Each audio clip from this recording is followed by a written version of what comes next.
오늘은 다시 또 계속 이어서 하도록 하지요. 신문 기사만 갖고도 수업이 지금 구성이 되는가? 신문 기사 등을 갖고도. 그러니까 결국 내가 이번 시간에 하는 것은 여러분은 일정한 수준 이상의 사람부터 다양한 지금 단계의 사람들이 있는데 실제 일반 시민들이, 국민들이 분쟁에 휩싸였을 때 내가 지금 여기서 소송의 대중화랄까 이런 것을 지금 일반 사람들도 물론 복잡하고 전문적인 것이니까 변호사한테 대리로 맡겨서 진행하는 것을 이제 우리가 일반적으로 생각할 수도 있는데 경우에 따라서는 직접 소송을 해야 되는 소송 비용 등의 문제에 있어서 변호사 선임 비용 등 뭐 이런 등등이 있단 말이지. 그래서 간단한 사건 등은 직접 할 수 있도록 지금 그런 포인트에서 여러분과 함께 일반 국민이나 시민이 분쟁 해결에 있어서 어떻게 해 나갈 건지를 한번 우리가 한 학기 동안 해보는 거야. 그러니까 여러분은 이미 법률 용어 지식은 어느 정도 있단 말이야. 그럼 법률 용어 지식도 없는 일반 사람들은 이런 이제 인터넷이 발달해가지고 정보가 널리 공유될 수 있는 상황에서 직접 한번 검색을 해가면서 한다. 이런 과정을 하는 거야. 그러니까 내가 지금 이 대학교 교수로 있으면서는 결국은 로스쿨 체제로 바뀌기 때문에 변호사를 양성하는 것을 주 이제 내가 교수로서의 임무로서 교육과 연구 이런 것을 하는데 한편 나는 또 각도를 달리해서 변호사를 교육해서 양성하는 거 말고 실제 일반 국민이 분쟁에 쌓였을 때 직접 할 수 있는 거. 그러니까 소송의 대중화, 그 다음에 소송의 전자화, 전자소송 때문에 더더욱 본인이 소송을 할 수 있는 이런 여건이 만들어져 있는 거야. 그런 것에 내가 이제 기획을 한 거야. 그래서 한편으로는 전자화, 한편으로는 대중화 하는 거야. 그래서 전자책 같은 거, 그 다음에 전자소송, 뭐 이런 거. 오늘도 조금 나올 거지만 독촉 절차 자체가 이제 온라인으로 전자독촉이라고 해서 할 수 있기 때문에 그 점에 대해서도 한번 같이 보도록 할 거야.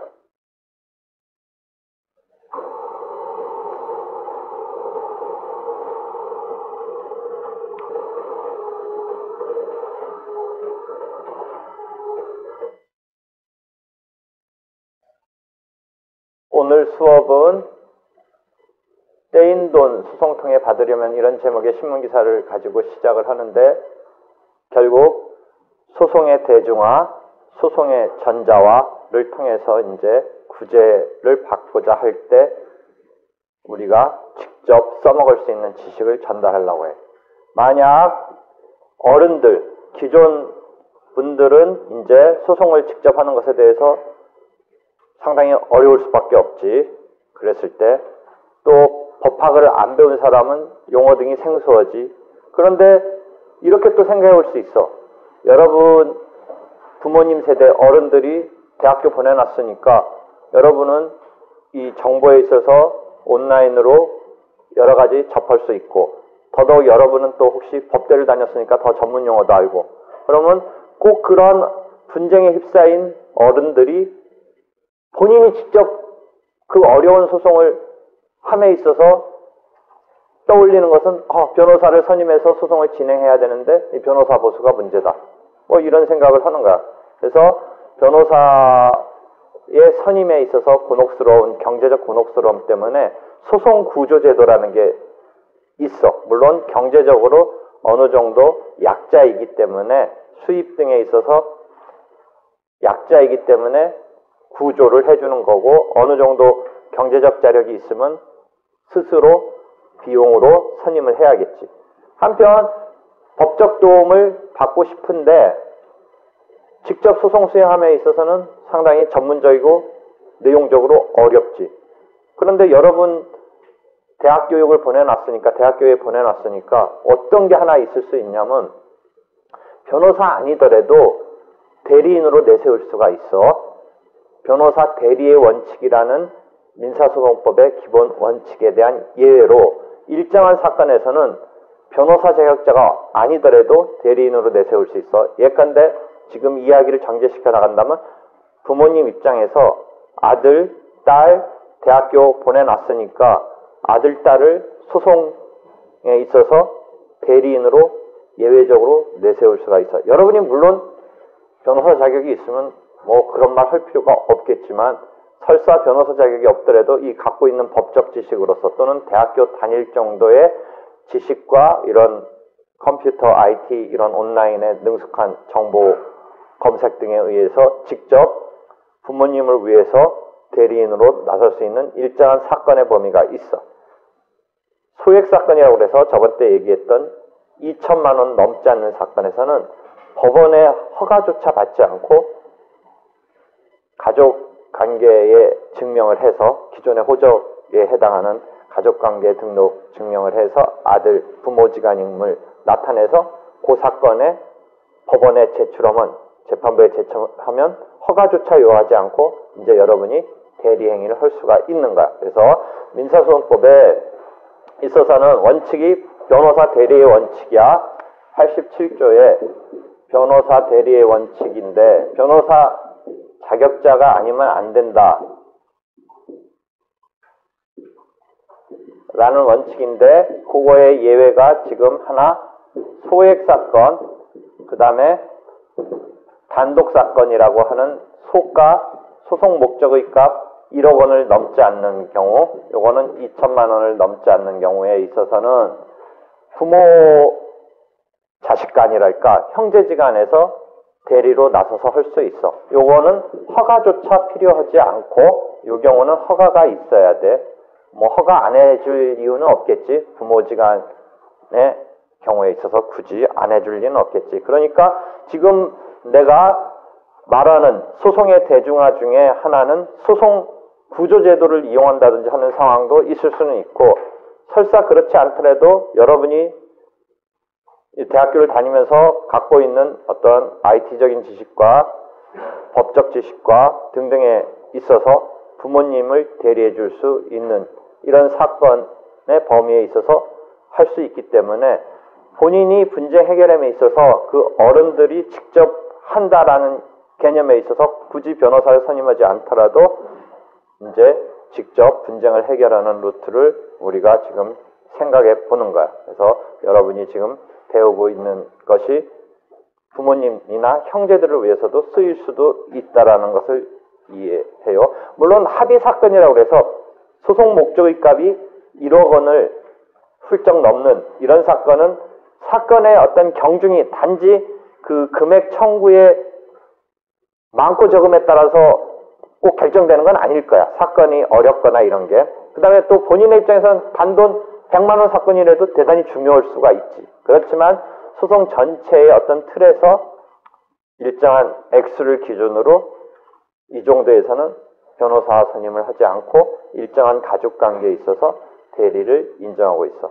또 다른 측면에서는 회사 관련해서는 회사가 소송에 이제 당사자가 돼야 되는데 그럼 회사의 소송에 있어서는 누가 당사자가 돼서 이제 실제 하냐면 회사가 당사자니까 그 회사의 대표이사가 해야 돼. 그럼 대표이사가 바쁘기도 하고 뭐 그 자잘한 어떤 실제 분쟁은 알 수도 없고 했을 때 누구에게 그 소송을 맡겨서 시킬 수 있는 대리를 예외를 인정하고 있냐면 그 실제 업무를 담당했던 직원에게 그 사건에 관해서 생긴 분쟁에 대해서 이 변호사 대리의 원칙의 예외를 인정하고 있어. 그러니까 여러분이 이제 일반 회사의 법무팀 같은 데나 뭐 총무팀 같은 데 속해 있다가 뭔가 외상대금 같은 것을 받아야 되는 상황이 됐을 때 외부의 변호사한테 이제 좀 문제가 엄청난 사건이라든지 중요한 거라면 맡길 수밖에 없겠지만 뭐 전형적인 이런 단순한 사건에 있어서는 직접 회사가 소송을 해야 되는 상황이 있는데 그 회사의 사장님이 나가는 것이 이제 회사의 소송에 있어서는 주체가 되는 것인데 여러분이 직원으로서 그 업무를 했던 직원으로서 나갈 수 있는 상황이 역시 변호사 대리 원칙의 예외로서 인정되고 있는데 이 경우는 이제 합의 사건의 경우는 안 돼. 똑같이 합의 사건의 경우는 안 돼. 그래서 그러한 단독 사건에 있어서는 해당 사건을 담당했던 직원이 직접 소송을 수행할 수가 있어. 원래는 할 수 없는 데서 출발하는 거야. 왜? 회사 사건의 당사자는 회사고 대표이사가 이제 나가야 되는 건데 그 직원이 나갈 수 있는 것은 결국은 대리로서 나가야 되는 건데 그 대리가 원칙적으로 변호사 대리의 원칙이니까 문제가 있을 수 있는데 다행히 변호사 대리의 원칙의 예외를 인정하고 있다라는 거야. 그래서 단독 사건의 경우는, 합의 사건의 경우는 이 변호사 대리 원칙의 예외가 인정되지 않고 있어요. 근데 한편 최근에 기획한달까 어떤 법률안 같은 것을 생각하냐면 변호사 강제주의까지 생각을 하고 있어. 지금 대한변협 등에서는 변호사 강제주의라고 그래서 변호사 대리의 원칙은 또 틀려. 변호사 강제주의는 모든 사건에, 지금 헌법재판 사건에는 변호사 강제주의인데 일반 민사 사건에 변호사를 강제, 그래서 용어가 조금 막 너무 세다라고 그래서 대한변협에서는 최근에 내가 7월 달에 가서 그 주제 발표를 했는데 용어를 변호사 강제주의가 조금 막 강요하는 느낌인 것 같아서 변호사가 반드시 반드시 변론을 하도록 하는 필수적 변론주의, 변호사의 강제주의라는 이런 것을 조금 완화시키는 표현으로 이런 용어를 써가면서 지금 이제 심포지움도 열고 내가 주제 발표도 했는데 대한변협은 이 경제적 약자한테 변호사를 왜 그러냐? 이길 수 있는 사건도 법률적 지식이나 이런 것 때문에 질 수도 있으니까 변호사를 붙여서 소송을 하게끔 하되 그럼 변호사 비용이 문제가 되니까 변호사에 그 붙여서 반드시 소송을 하도록 하되 그 비용을 일정한 공적인 어떤 기금에서 대서 하겠다. 이런 생각을 하고 있는 거야. 그러니까 경제적 약자가 소송 수행함에 있어서 일단 법률적인 지식 등에 있어서 문제가 있으니까 변호사를 강제로 붙여서 하도록 하자. 그런데 변호사를 강제로 붙이자니 그럼 돈 없는 사람은 이거 소송할 수도 없는 거 아니냐 의 문제에 봉착하니까 변호사를 강제로 붙여줘서 그런 변호사 보수를 공적인 어떤 기금에서 한다. 이런 발상을 했는데 쉽지 않은 작업이야. 쉽지 않은 작업인데 대한변호사협회는 이것을 자기네가 이번 새로운 변호사협회 회장 선거 등에서 공약으로 내걸고서 하려고 하는 것 때문에 심포지움도 열고 했는데 지금 변호사 강제주의라는 개념하고 변호사 대리의 원칙하고는 일단 구별해봐. 변호사 대리 원칙은 본인 소송이 가능도 해. 직접 하겠다면 할 수는 있어. 그렇지만 타인을 써먹으려면 변호사 자격자이어야 된다가 변호사 대리의 원칙이야. 한편 변호사 강제주의는 본인이 직접 하면 안 된다. 그 이유는 본인이 일정한 지식이 있다든지 하는 경우를 우리가 생각 못할 건 아니지만 소송이라는 것은 막 재산권 이런 거 막 왔다 갔다 하는 거니까 직접 하다가 그르칠 수도 있다. 그러니까 법률 전문가가 나서서 해야 된다. 즉 변호사를 강제해야 된다. 그 말을 이제 조금 순화시켜서 필수적으로 반드시 이제 변호사가 변론을 하도록 필수적 변호사 변론주의 이런 식으로 조금 용어를 순화시켜서 변론을 법정에 가서 이렇게 소송을 하는 것은 변호사이어야 된다라는 원칙이 변호사 강제주의인데 독일법이 그런 것을 채택하고 있어. 그런데 독일법에서 그렇게 채택하고 된 것은 그 전제로 두세 가지 전제가 있어. 독일은 변호사 보수가 획일적으로 이렇게 딱 어떤 사건에 얼마다 이런 식으로 획일적으로 정형화돼 있어. 근데 우리나라는 변호사 보수가 들쑥날쑥 맘대로잖아. 그러니까 그게 좀 다르고 그다음에 독일은 소송 구조 제도가 잘 완비되어 있어. 그러니까 변호사 보수가 획일적 정형적으로 돼 있고 소송을 구조를 해주는 이 제도가 잘 돼 있어서 웬만한 사건은 이제 구조에 의해서 처리가 되는 거야. 그 다음에 소송보험 이런 류가 잘 발달됐어. 그래서 세 가지가 이 전제로 잘 갖춰져 있는 거야. 그러니까 변호사 보수가 획일적으로 정형적으로 돼 있어. 그러니까 변호사 보수에 대해서 사건마다 얼마가 될지 모른다 이런 건 없어. 거기는 딱 어떤 사건에 어떻게 이렇게 딱 막 세분화되어서 정형적으로 돼 있어.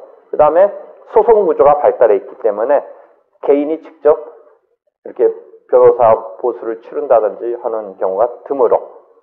그 다음에 그거조차도 이제 개인이 직접 내야 되는 조차도 소송보험 뭐 이런 것에 의해서 처리되는 이런 시스템이 잘 구비되어 있기 때문에 보험에 의해서 또 처리가 돼. 그래서 이런 세 가지 정도의 구비된 전제가 있기 때문에 변호사를 강제함에 있어서 그런 제도를 갖고 있는데 우리는 그런 세 가지 전제가 지금 제대로 구축되어 있지 않기 때문에 변호사 강제주의를 함에 있어서 난항이 있을 수밖에 없어. 그렇지만 하여튼 일정한 사건에 있어서 변호사 강제를 시켜야겠다라는 게 지금 대한변호사협회의 어떤 구체적인 추진 사안 중에 중요한 사안 중에 하나인 거야.